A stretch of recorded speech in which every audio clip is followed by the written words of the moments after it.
दोस्तों नमस्कार, जोहार। ही चलते हैं झारखंड सुबह की ताज़ा खबरों की ओर। लेकिन उससे पहले अगर आपने अभी तक इस चैनल को सब्सक्राइब नहीं किया तो कर लें, जिससे कि आपको झारखंड सुबह की ताज़ा खबर रोजाना मिलती रहे। पहली और बड़ी खबर, हेमंत सोरेन ने हाईकोर्ट में दायर की याचिका। अब तक नहीं खुला है बंद लिफाफे का राज। झारखंड के मुख्यमंत्री हेमंत सोरेन की अवैध खनन मामले में चुनाव आयोग से आई चिट्ठी का लिफाफा अब तक बंद है। मुख्यमंत्री हेमंत सोरेन ने चुनाव आयोग को भी इस संबंध में चिट्ठी लिखी थी। अब सीएम हेमंत सोरेन ने ऊब कर हाईकोर्ट में गुहार लगा दी है। झारखंड हाईकोर्ट के अधिवक्ता पीयूष चित्रेश ने बताया कि मुख्यमंत्री के निर्देश के बाद हाईकोर्ट में रीट याचिका दाखिल की गई है। याचिका में राज्यपाल की कार्रवाई पर रोक लगाने और अवैध खनन से जुड़े ईसीआई के पत्र के आधार पर कार्रवाई पर भी रोक लगाए जाने के आग्रह किए गए। दूसरा, मंतव्य लेने की प्रक्रिया को याचिका में असंवैधानिक बताया गया। इसके साथ ही मंतव्य मिलने पर प्रतिलिपि दिए जाने की मांग भी की गई है। अगली खबर, पश्चिम सिंहभूम के चक्रधरपुर में हिंदू नेता कमलदेव गिरी की हत्या के बाद पूरे इलाके में अब भी दहशत का माहौल है। हत्या के तीसरे दिन भी एसडीओ रीना हांसदा के नेतृत्व में पुलिस प्रशासन की ओर से चक्रधरपुर शहर में फ्लैग मार्च किया गया। संवेदनशील क्षेत्रों का भ्रमण कर स्थिति का जायजा लिया गया। चक्रधरपुर में कई दुकानों को बंद भी रखा गया। हिंदू संगठनों के द्वारा आहूत पश्चिम सिंहभूम जिले बंद का व्यापार पर असर देखा गया है। लंबी दूरी के वाहन एकदम से बंद है। अगली खबर, मानगो में दंगे का मामला। कांग्रेस नेता आफ्ताब सिद्दीकी एवं उसके भाई को गिरफ्तार कर जेल भेजा गया।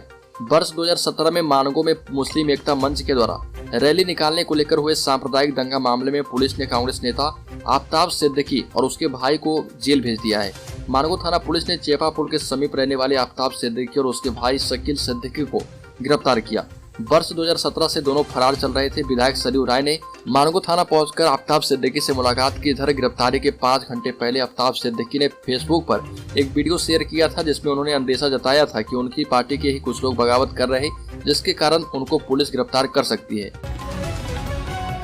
अगली खबर, राष्ट्रपति आ रही है झारखंड, लेकिन कार्यक्रम बदल दिया गया। राष्ट्रपति द्रौपदी मुर्मू के झारखंड दौरे के कार्यक्रम में बदलाव किया गया है। अब खबर है कि झारखंड स्थापना दिवस के मौके पर राज्य के मोरहाबादी मैदान में आयोजित समारोह में राष्ट्रपति महोदय शामिल नहीं होंगी। इसके साथ ही देवघर का कार्यक्रम भी रद्द कर दिया गया है। राष्ट्रपति बनने के बाद द्रौपदी मुर्मू का यह पहला झारखंड दौरा होगा। पहले राष्ट्रपति 14 नवंबर को ही झारखंड के दौरे पर आने वाली थी, लेकिन आज राष्ट्रपति आएंगी। अगली खबर, माफियाओं से साठगांठ में फंसे अफसर। हेमंत सोरेन ने किया एसीबी जांच का आदेश।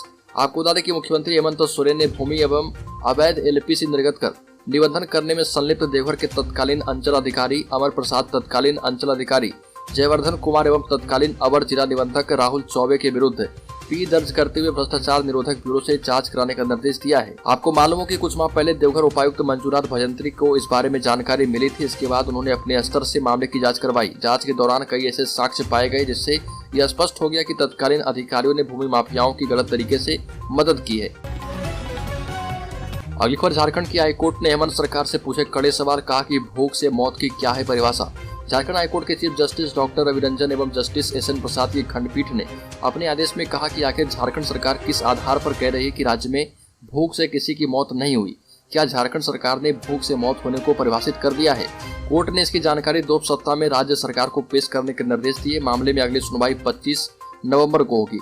पूर्व में अदालत ने मौखिक रूप से इसे स्पष्ट करने को कहा था, लेकिन सरकार की ओर से लिखित आदेश नहीं होने पर जवाब दाखिल नहीं किया गया। बोकारो में एक ही परिवार के 3 लोगों की भूख से मौत की खबर प्रकाशित होने पर अदालत ने खुद ही संज्ञान लिया था और इस मामले पर सुनवाई चल रही है। अगली खबर, शिक्षक नियुक्ति मामले में सुप्रीम कोर्ट ने यथास्थिति बरकरार रखने का दिया निर्देश। झारखंड सरकार को नोटिस जारी। शिक्षक नियुक्ति मामले में सोनी कुमार की ओर से दाखिल अवमानना मामले में सुप्रीम कोर्ट में सुनवाई हुई। सुनवाई के बाद कोर्ट ने इस मामले में यथास्थिति बरकरार रखने का निर्देश दिया। आपको बता दें कि वर्ष 2016 में शिक्षकों की नियुक्ति नियोजन नीति के तहत की गई थी, जिसे झारखंड हाईकोर्ट ने खारिज कर दिया था। सुप्रीम कोर्ट ने नियुक्ति हुए लोगों को बचाव करते हुए रिक्त पदों पर नियुक्ति प्रक्रिया शुरू करने के निर्देश दिए थे, लेकिन राज्य सरकार ने कट ऑफ मार्क्स को बदलते हुए नियुक्ति प्रक्रिया शुरू की। इसके खिलाफ सोनी कुमारी ने सुप्रीम कोर्ट में अवमानना याचिका दाखिल की है। अगली खबर, आज झारखंड का स्थापना दिवस है। इसमें शामिल होंगे 15,000 लोग। हेमंत सोरेन ने देख ली है तैयारियां। 15 नवंबर 2022 झारखंड स्थापना दिवस समारोह के लिए रांची के मोरहाबादी मैदान में चल रही तैयारियों का मुख्यमंत्री हेमंत सोरेन ने जायजा ले लिया है। मुख्यमंत्री ने कार्यक्रम स्थल पर चल रहे निर्माण कार्य को देखा है। इस दौरान विभिन्न विभागों के मौजूद पदाधिकारियों को कार्यक्रम के सिलसिले में दिशा निर्देश दिए गए। कार्यक्रम में किसी तरह का व्यवधान उत्पन्न नहीं हो, इसको लेकर खास दिशा निर्देश दिए गए। अगली खबर, हेमंत सोरेन सरकार ने रघुवर सरकार के 5 मंत्रियों के खिलाफ भ्रष्टाचार के आरोप में दिए जांच के आदेश। मुख्यमंत्री हेमंत सोरेन ने रघुवर सरकार में रहे पूर्व मंत्री अमर कुमार बावरी, रणधीर कुमार सिंह, डॉक्टर नीरा यादव, लुइस मरांडी एवं नीलकंठ सिंह मुंडा के विरुद्ध प्रत्यानुपातिक धनार्जन की अग्रतर जांच हेतु पी दर्ज करने के निर्देश दिए। आपको बता दें कि भ्रष्टाचार निरोधक ब्यूरो रांची के द्वारा इन पूर्व मंत्रियों पर प्रत्यानुपातिक धनार्जन के आरोप की पुष्टि हुई है। इस जांच के आदेश मिलने के बाद अब इन 5 मंत्रियों की जांच एसीबी की टीम करेगी। अगली खबर, बोकारो जिले के ललपनिया में अज्ञात अपराधियों ने पेट्रोल पंप के मालिक रंजीत साहू को गोली मार दी, जिससे वो बाइक से नीचे गिर गए। इसके बाद अपराधियों ने चाकू से भी हमला किया। घटना की जानकारी के बाद इलाके में दहशत फैल गया है। ललपनिया थाना प्रभारी सुबोध दास ने बताया कि रंजीत साहू ललपनिया प्लांट से घर लौट रहे थे। इसी दौरान अज्ञात अपराधियों डीएवी स्कूल के पास बाइक रुकवाकर गोली मारी और जिससे वह बाइक से नीचे गिर गए। इसके बाद चाकू से भी उन पर हमला किया गया। उपस्थित लोगों ने उन्हें तत्काल ललपनिया अस्पताल पहुंचाया, जहां पर चिकित्सकों ने प्राथमिक उपचार के बाद रामगढ़ रेफर किया है। अगली खबर, भाजपा के सांसद निशिकांत दुबे के ट्वीट पर गरमाई राज्य की राजनीति। जेएमएम ने सांसद को कहा, मानसिक बीमार झारखंड स्थापना दिवस कार्यक्रम का नाम भी सियासी विवादों से जुड़ता जा रहा। इस कार्यक्रम में राष्ट्रपति द्रौपदी मुर्मू के पहले शामिल होने के कार्यक्रम थे, लेकिन अब इसमें बदलाव से झारखंड की राजनीति गर्मा गई है और आरोप प्रत्यारोप का दौर शुरू हो गया है। राष्ट्रपति आदिवासी राज्य झारखंड जरूर आएंगी, लेकिन राजधानी रांची से वो सीधे खूंटी के उलिहातू में धरती आबा बिरसा मुंडा की जन्मस्थली पहुंचेंगी। यहाँ पर भगवान बिरसा मुंडा को जयंती पर श्रद्धांजलि देने और धरती आबा बिरसा मुंडा के वंशजों से मुलाकात के बाद वो जबलपुर के लिए रवाना हो जाएंगी। यही कार्यक्रम विवाद का विषय बनता जा रहा। भाजपा के सांसद निशिकांत दुबे ने इस पर झारखंड सरकार पर तंज कसा। अगली खबर, झारखंड में बालू माफियाओं का आतंक। एसडीओ सीओ को ट्रक से कुचलने का किया प्रयास, आरोपी हुआ गिरफ्तार। झारखंड के गढ़वा जिले में बालू माफियाओं के मनोबल 7वें आसमान पर है। अवैध बालू माफियाओं पर नकेल कसने के लिए पुलिस द्वारा लगातार छापेमारी की जा रही है। इसी क्रम में अवैध बालू लदे ट्रकों को चेकिंग करने के दौरान एसडीओ आलोक कुमार और सर्कल ऑफिसर सीओ निधि रजवार ने रोका।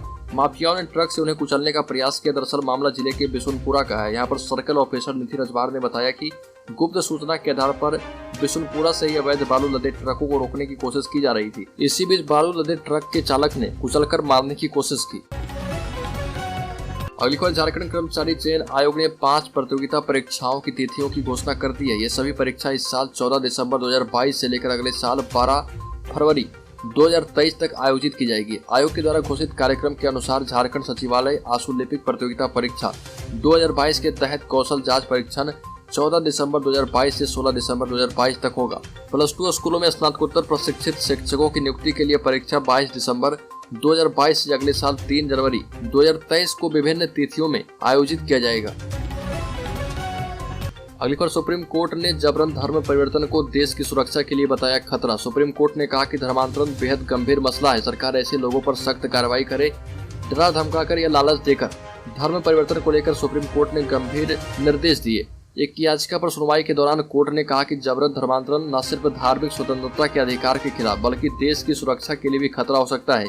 जस्टिस एमआर शाह और हिमा कोहली की बेंच ने जबरन धर्मांतरण के खिलाफ केंद्र सरकार को सख्त कार्रवाई करने के निर्देश दिए।